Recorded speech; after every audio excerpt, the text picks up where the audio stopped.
बिस्मिल्लाहिर्रहमानिर्रहीम, अस्सलाम वालेकुम रहमतुल्लाहि व बरकातहू। मेरा नाम अहमद अकील है। आप देख रहे हैं प्रॉपर्टी टीवी। पाकिस्तान में जो नया बजट लाया जा रहा है वो कोई 16,500 अरब रुपए का बजट है और जो टैक्स का हदफ है वो 9,200 रखा गया है और 7,000 के करीब जो है खसारे का बजट है।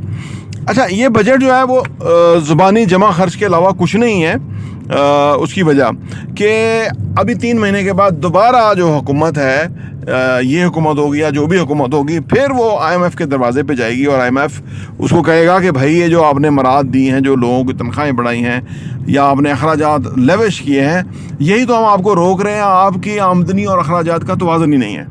तो गवर्नमेंट फिर एक नया बजट लाएगी और फिर टैक्सेस लगाएगी। ये आपको याद होगा 2018 में भी IMF ने कहा था, तो उस वक्त की गवर्नमेंट ने टैक्सेस लगाए थे और जो टैक्सेस लगे और उसकी वजह से महंगाई पे भी असर हुआ था। क्योंकि क्या मरता क्या ना करता, IMF के साथ जाने के लिए ज़रूरी है कि वो आप वो चीज़ें करें जो वो कहेगा। तो ये बजट तो खाली 2-3 महीने का एक शुगल मेला है।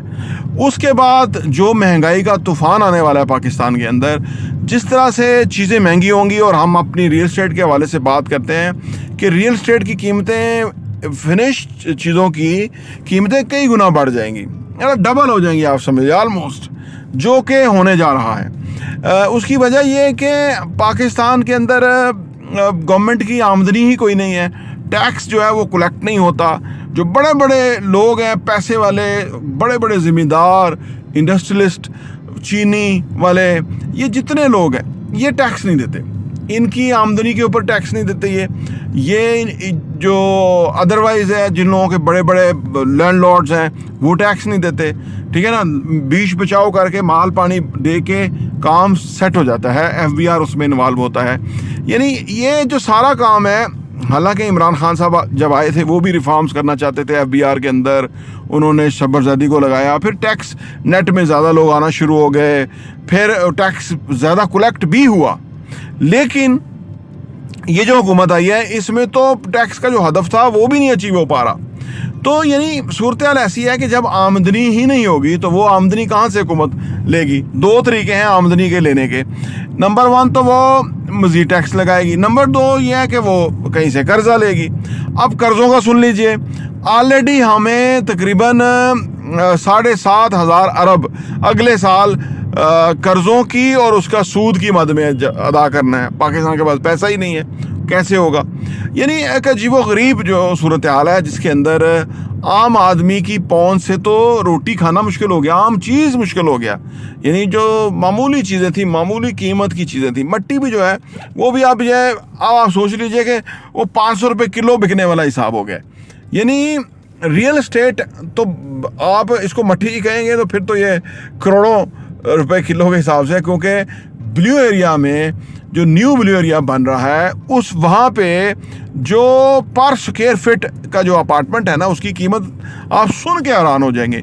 1 लाख रुपए फी स्क्वायर फिट अपार्टमेंट की कीमत है, जो कि ज़मीन पे नहीं होता, वो कुछ छठे 12वें 15वें 18वें 27वें फ्लोर पे होता है। कितनी कीमत है पर स्क्वायर फिट? 1 लाख रुपए पर स्क्वायर फिट कीमत है। अब आप देखें कि ये तो कहाँ से कहाँ बात जाएगी और कितनी महंगाई होगी और कितनी चीज़ें महंगी होगी। हाँ, इसमें फ़ायदा वही उठा रहा है, अभी भी वही उठा रहा है और आने वाले टाइम में वही उठाएगा जिसके पास असासे होंगे। जिसके पास असासे होंगे उसके वारे न्यारे हैं, जितनी चाहे वो कीमत मांगेगा। देखिए, वो उसने किया कुछ नहीं है। उसने आज से 20 साल पहले, 10 साल पहले, 5 साल पहले, 15 साल पहले उसने असासा ख़रीद लिया था। अब वो खुद ब खुद महंगा होता जा रहा है। उसके बारे में आ रहे हैं, उसको कोई प्रॉब्लम नहीं है। जो आम आदमी है, वो आम आदमी जो 80% क्लास है पाकिस्तान में, उसके ऊपर बहुत मसाइल हैं। अब आप कहेंगे कि आप डराते रहते हैं और हमें कोई बात भी बताएं कि जिससे हम निकल सकें। देखिए जी, उसका सिंपल हल है इंडिविजुअल सतह के ऊपर। आप कहीं भी हैं, पाकिस्तान में हैं या ओवरसीज़ पाकिस्तानी हैं, आप किसी ना किसी तरह असासों के मालिक बने।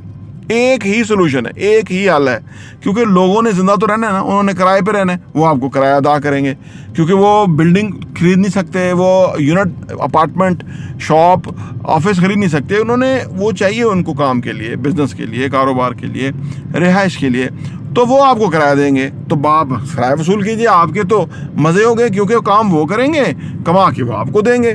तो ये एक ही तरीका है, और हम अपने चैनल प्रॉपर्टी विजन टीवी पे आपको ये बहुत सारी वीडियोस देते रहते हैं, बल्कि हम आपको बड़ी काम की इन्वेस्टमेंट अपॉर्चुनिटीज़ देते हैं। जैसा कि आप देखें कि 725 स्क्वायर फीट का जो अपार्टमेंट है 1 बेड का, वो सिर्फ 85 लाख रुपए का है। 25 लाख रुपए अभी आपने देना है, बाकी 2.5 सालों में आपने देना है, आपका असासा बन जाएगा। इतना आसान रीजनेबल प्राइस हम आपको चीज़ें दे रहे होते हैं, ठीक है ना।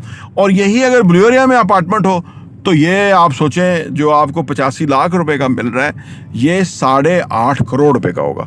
और यहाँ से ब्लू एरिया आप समझ लो 15 से 20 किलोमीटर दूर है, यानी 15 से 20, और उससे अच्छी डेवलपमेंट है। जहाँ हम आपको 11,800 पर स्क्वायर फीट अपार्टमेंट दे रहे हैं, वो एरिया इस्लामाबाद से बेहतर है। अब अपडेट होता है, मेंटेन होता है, और वहाँ एक लाइफ है, एक पूरा सिटी विद इन सिटी है।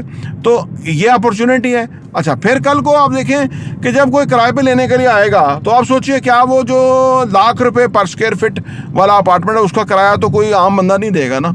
लेकिन जो 11,800 पर स्क्वायर फीट अपार्टमेंट लिया गया है, उसका किराया 50,000 रुपये कोई दे देगा, 60,000 रुपये कोई दे देगा।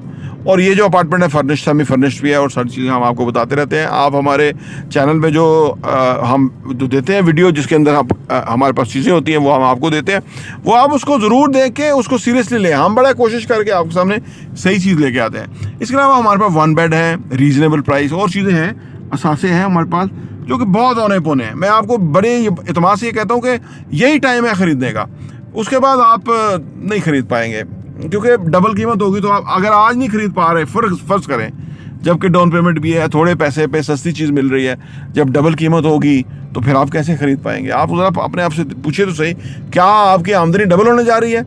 मेरा ख्याल है नहीं, क्योंकि आमदनी आगे कमाना मुश्किल होता जा रहा है, क्योंकि महंगाई बढ़ रही है, अखराजात बढ़ रहे हैं। तो ये जो मसला है, ये जो बजट बन रहे हैं, ये जो IMF के पास जाएंगे, फिर जो महंगाइयाँ होंगी, फिर जो लोगों की ज़िंदगी तंग होगी, ये तो लोगों को ये सीधा जो हुकूमत है, लोगों की आंख में धूल झोंक रही है। जब आपके कोई आपकी आंख में धूल झोंक दे, तो आपकी आंखें बंद हो जाती हैं थोड़े से के लिए, उसके बाद आप खुलती हैं तो आप ला जुती लेते हैं। तो ये जो हमारे लोग होंगे ना, इनकी आंखें जब खुलेंगी, ये भी ला जुती लेंगे, और फिर ये हुकूमत आगे होगी। इलेक्शन आने तो दे, इनका हशर क्या होता है जो इन्होंने लोगों के साथ कर दिया है। अनफॉर्चुनेटली मैं बड़े दुख से बात कर रहा हूँ कि इनको एहसास ही नहीं है लोगों का कि कहाँ से कहाँ कीमतें चली गई हैं, और क्या वो ज़िंदगी गुजारेंगे, कैसे वो रहेंगे, क्या खाएंगे, कैसे बच्चों को बड़ा करेंगे, क्योंकि तालीम कोई है नहीं मुल्क के अंदर, इलाज मालजा है नहीं, हर चीज़ तो आपने खुद ही पैसे दे रहे हैं और आपने ख़रीदनी है। तो फिर आप तो सोचें, आप कैसे, एक आम आदमी जो है वो कैसे ये सारा कुछ ख़रीद पाएगा और अपनी ज़िंदगी को कंटिन्यू करेगा। प्रॉपर्टी टीवी देखने का बहुत बहुत शुक्रिया।